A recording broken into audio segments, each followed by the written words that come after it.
Hello friends, welcome to study material channel. I hope आप सभी अच्छे होंगे और अपनी परीक्षा की तैयारी भी बेहतरीन तरीके से कर रहे होंगे।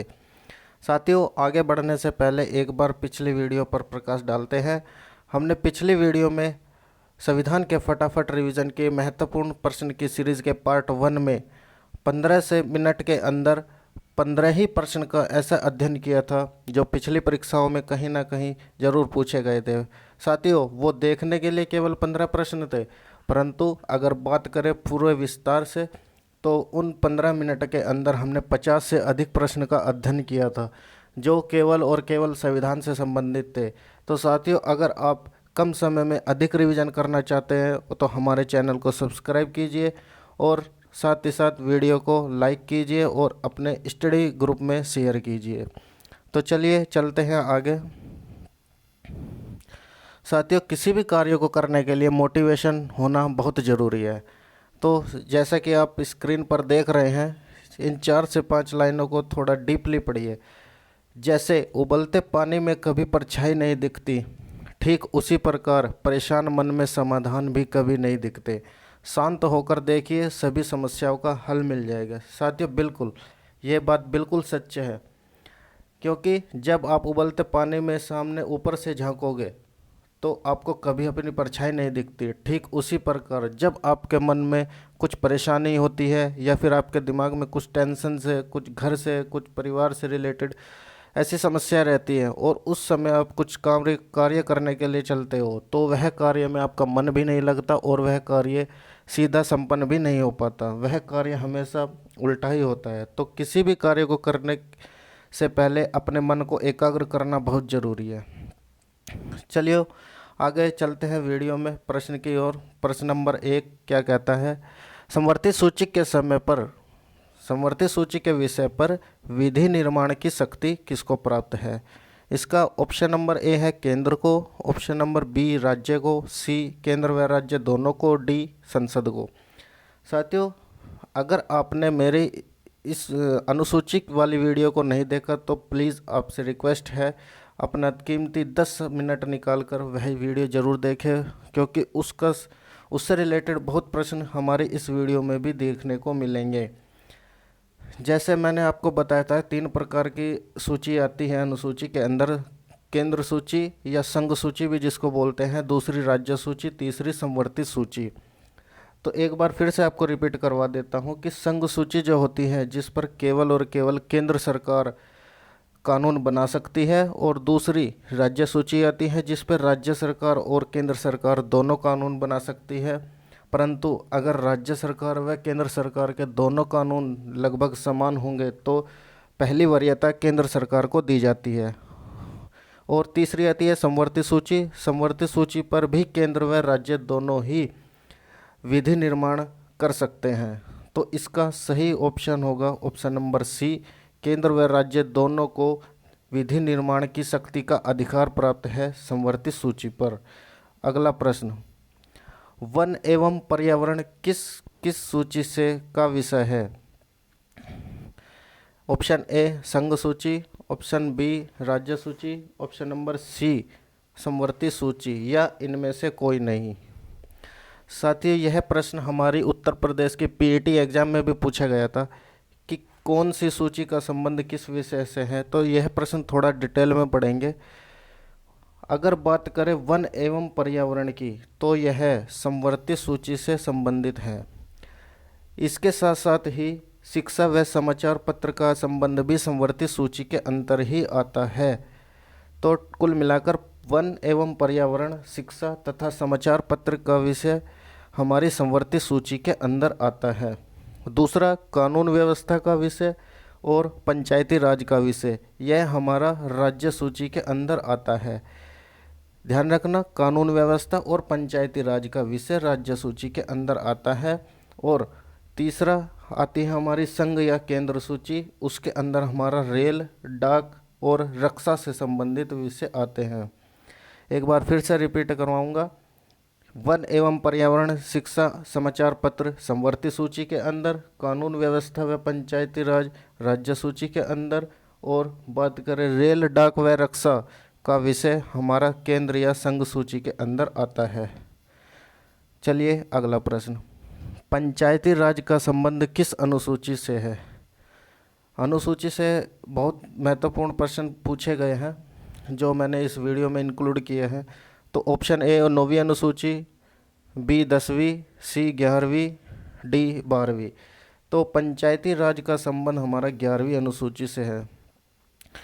तो साथियों बात करें अगर 9वीं अनुसूची, 9वीं अनुसूची के अंदर 284 कानून, 284 कानून ऐसे बनाए गए हैं जिसमें न्यायालय के समक्ष चुनौती नहीं दी जा सकती।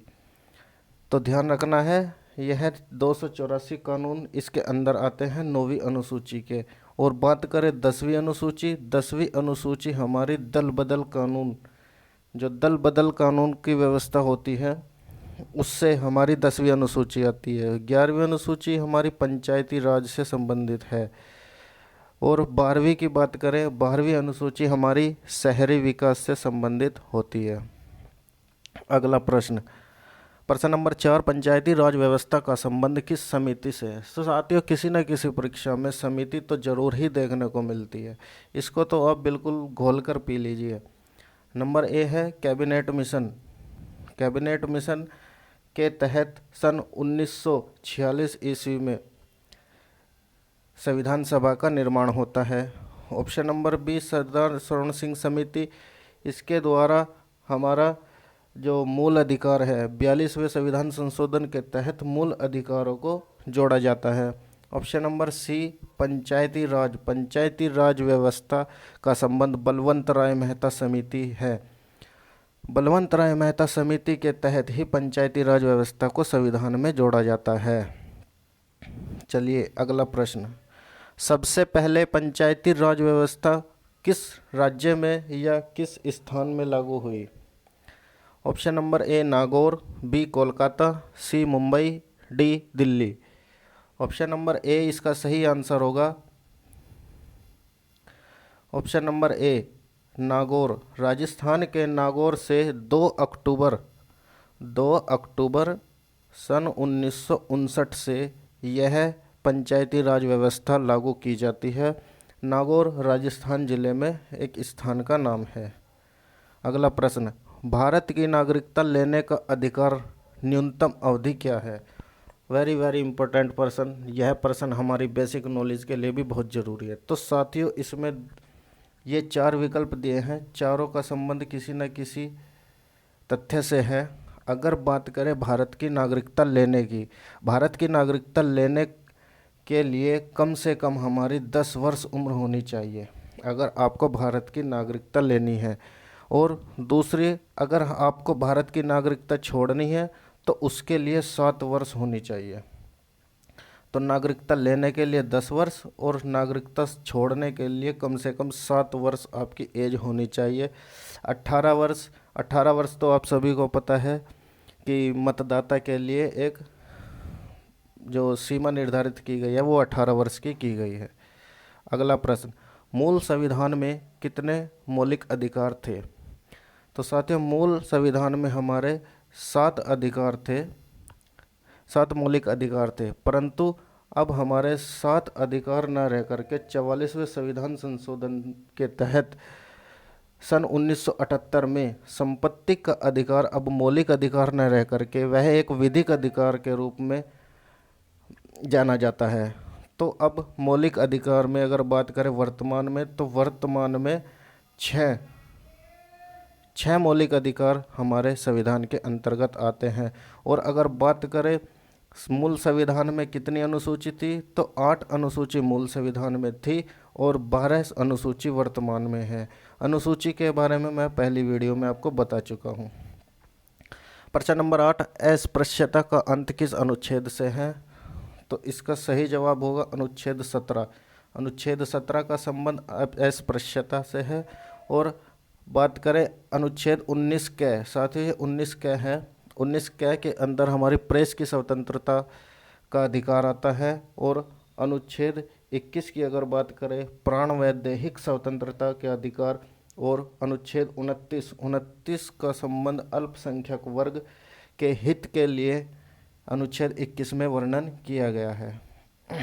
अगला प्रश्न, 14 वर्ष से कम आयु के बच्चों द्वारा जोखिम भरा काम करवाना अपराध है, यह किस अनुच्छेद में लिखा गया है? साथियों, अपने कारखानों के बाहर गेट पे भी लिखा हुआ देखा होगा कि 14 वर्ष से कम आयु के बच्चों का प्रवेश वर्जित है।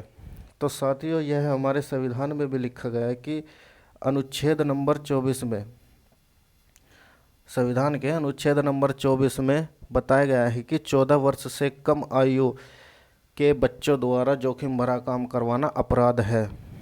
क्योंकि यह 86वें संविधान संशोधन के तहत भारत सरकार ने यह संविधान में लिख दिया था कि जो 6 से 14 वर्ष तक के बच्चे हैं उनको बेसिक शिक्षा अनिवार्य कर दी गई थी। तो साथियों, अगर बात करें अनुच्छेद 52 की, अनुच्छेद 52 हमारा राष्ट्रपति के पद से संबंधित है। और बात करें अनुच्छेद 85 में लोकसभा को भंग करने की बात की जाती है। अनुच्छेद 61 के अंदर राष्ट्रपति पर महाभियोग लगाया जाता है। तो ध्यान रखना है, अनुच्छेद 52 राष्ट्रपति के पद, अनुच्छेद 85 लोकसभा को भंग, अनुच्छेद 81 राष्ट्रपति पर महाभियोग और अनुच्छेद 24 14 वर्ष से कम आयु के बच्चों पर जोखिम भरा काम करवाना अपराध है। अगला प्रश्न, लोकसभा को भंग कौन करता है? इसको तो आप सभी जानते होंगे कि लोकसभा को राष्ट्रपति भंग करता है, लेकिन हमारा उद्देश्य इतना ही नहीं है कि केवल राष्ट्रपति भंग करता है। हमें पता होना चाहिए कि लोकसभा को भंग किस अनुच्छेद के तहत करता है। तो अनुच्छेद 85 के अंतर्गत यह लिखा गया है कि राष्ट्रपति लोकसभा को भंग कर सकता है।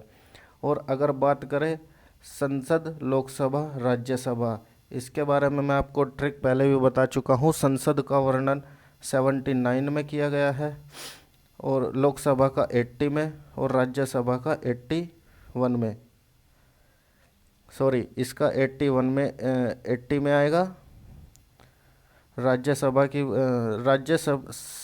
संसद की बात करें 79 और राज्यसभा की 80 और लोकसभा की 81। यह अनुच्छेद हमारा संसद, राज्यसभा और लोकसभा को बताता है। अगला प्रश्न, राष्ट्रपति को मृत्यु दंड क्षमा करने का अधिकार किस अनुच्छेद के अंतर आता है? यह क्वेश्चन भी कई बार परीक्षा में पूछा जा चुका है कि राष्ट्रपति को मृत्यु क्षमादान का अधिकार किस अनुच्छेद के तहत दिया गया है। तो साथियों, अनुच्छेद नंबर 72 की अगर बात करें तो इसमें राष्ट्रपति को मृत्युदंड को क्षमा करने का अधिकार होता है, वह अनुच्छेद 72 में लिखा गया है। और अगर बात करें अनुच्छेद 85, मैं पहले भी कई बार बता चुका हूँ, अनुच्छेद 85 का संबंध लोकसभा को भंग करने से है। अनुच्छेद 63 भी इम्पोर्टेंट प्रश्न है। इसमें लिखा गया है कि भारत में केवल एक उपराष्ट्रपति होगा। और अगर बात करें अनुच्छेद 74A का संबंध हमारे पीएम से आता है, प्रधानमंत्री। तो साथियों, अगर बात करें राष्ट्रपति का संबंध 52 से और उपराष्ट्रपति का संबंध 63 से और प्रधानमंत्री का संबंध अनुच्छेद 74A, यह आपको ध्यान रखना है। राष्ट्रपति मंत्रियों की नियुक्ति किसके परामर्श पर करता है? उपराष्ट्रपति, मुख्य न्यायाधीश, राज्यपाल या फिर मंत्री। अगर बात करें राष्ट्रपति मंत्रियों की नियुक्ति प्रधानमंत्री के परामर्श पर करता है। अगला प्रश्न, संसद के संयुक्त अधिवेशन को राष्ट्रपति बुलाता है और उसकी अध्यक्षता कौन करता है? साथियों, कई बार यह भी प्रश्न पूछा गया है कि राष्ट्रपति संसद के संयुक्त अधिवेशन को बुलाने के लिए केवल राष्ट्रपति की आवश्यकता पड़ती है या कोई और भी बुला सकता है? नहीं, राष्ट्रपति केवल संसद के संयुक्त अधिवेशन को बुलाता है और उसकी अध्यक्षता कौन करता है? उसकी अध्यक्षता करता है लोकसभा का स्पीकर, फिर लोकसभा अध्यक्ष। अगला प्रश्न, राज्यसभा का गठन कब हुआ था? साथियों, हमारी संसद में सबसे पहले राष्ट्रपति आता है और राज्यसभा उच्च सदन कहा जाता है और लोकसभा निम्न सदन। तो अगर बात करें राज्यसभा के गठन की, राज्यसभा का गठन कब हुआ था? तो राज्यसभा का गठन 3 अप्रैल 1952 को हुआ था। राज्यसभा का गठन 3 अप्रैल 1952 और लोकसभा का गठन 6 मई 1952 में हुआ था। 9 नवंबर 1946 महत्वपूर्ण डेट है। इसमें संविधान की पहली बैठक रखी जाती है, जिसमें सच्चिदानंद सिन्हा को अस्थायी अध्यक्ष घोषित किया जाता है, तथा 11 नवंबर 1946 में संविधान की दूसरी बैठक। साथियों, यह केवल देखने के लिए मात्र 15% थे, परंतु हमने इन 15% के बीच बीच में कम से कम 50 से अधिक प्रश्न का अध्ययन किया है, जो परीक्षा की दृष्टि से अति महत्वपूर्ण है।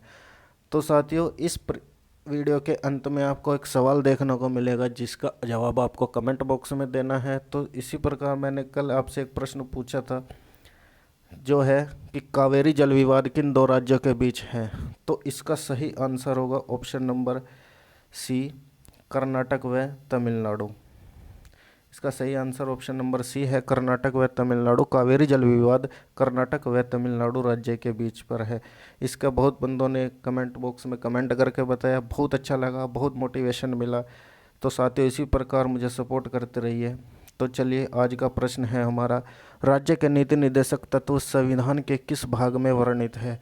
इस प्रश्न का आपको कमेंट बॉक्स में कमेंट करके बताना है, और यह वीडियो आपको कैसी लगी यह भी आपको कमेंट बॉक्स में बताना है। अगर वीडियो पसंद आए तो ज़्यादा से ज़्यादा लाइक करना, शेयर करना और हमारे चैनल को सब्सक्राइब करना। हमारे चैनल का नाम है स्टडी मटेरियल।